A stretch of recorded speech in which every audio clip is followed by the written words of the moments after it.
Part 6 of Lesson 1, Networking Concept. Children, till now you have learned about various topics of networking concept. Today you are going to learn about protocols.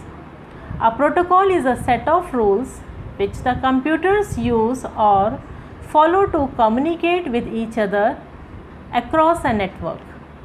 Children, we live in a world where millions of people across the globe speak hundreds of different languages.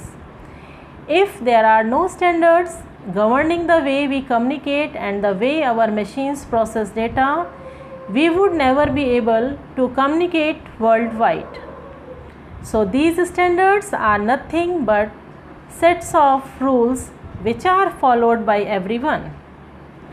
There are many protocols used in communication technology. Let us learn about the most common protocols and their unique features.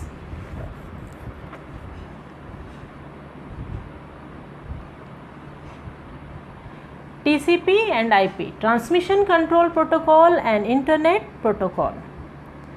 It is a suite of communication protocols used to connect various computers on the network.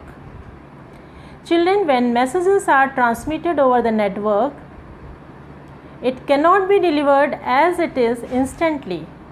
These messages are broken into pieces, which is also known as packets. It is done by TCP at the sender side, and IP gives the address of destination to each packet. Then these packets are transmitted and routed from one network to another until they reach at their destination. Let us understand this with the help of given figure here.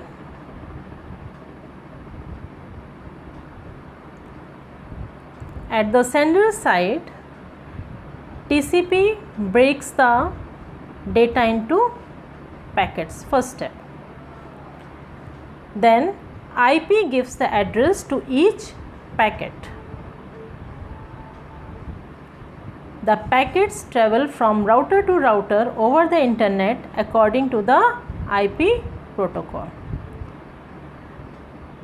In the third step, the TCP protocol reassembles the packets into the original whole.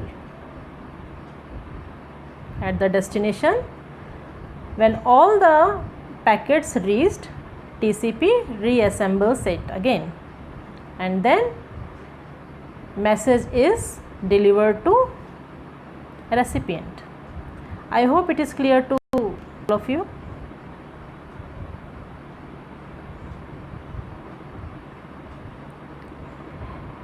HTTP, Hypertext Transfer Protocol. It determines how different programs exchange data over the internet.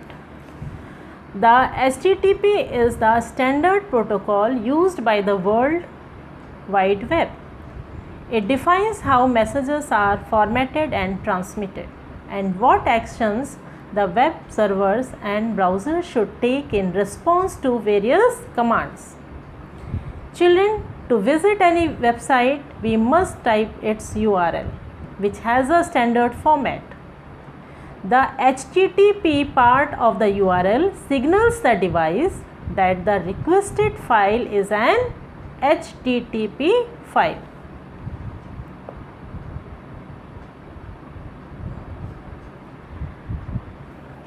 FTP, File Transfer Protocol. As the name suggests, FTP is used to transfer files between two computers on a network by using FTP client and FTP server software. What is FTP client here? It is a software utility that establishes a connection between a host computer and a remote server. What is FTP server? An FTP server is a piece of software that is running on a computer and uses the file transfer protocol to store and share files. Nowadays,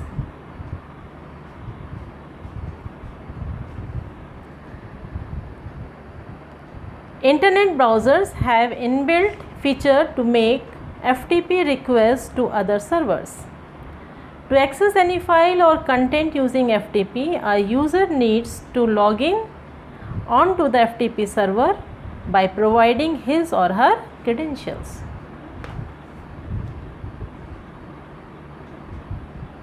SMTP, Simple Mail Transfer Protocol. It is a standard protocol for email services on a TCP or IP network. Children, it provides the ability to send and receive email messages. In a simple way, you can say that SMTP moves your mail on and across network.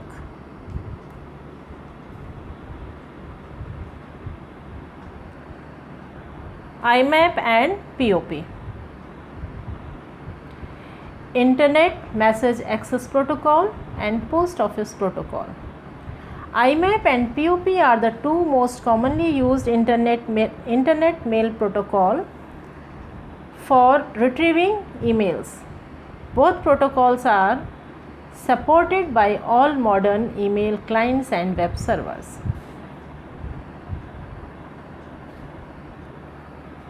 What is the difference between IMAP and POP? The main difference of the two protocols is that POP downloads email from the server for permanent local storage, while IMAP leaves them on the server and just caches emails locally.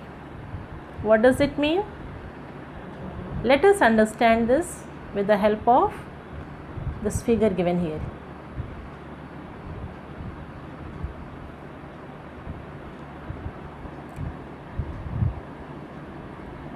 New message stored in email. When you are accessing with IMAP, messages and mailboxes are stored centrally, so you can view them from any computer setup with your IMAP account details. But if you are checking your email with POP, messages and mailboxes are stored locally on one computer. Once the message is downloaded in your computer, it cannot be viewed from another location. Clear?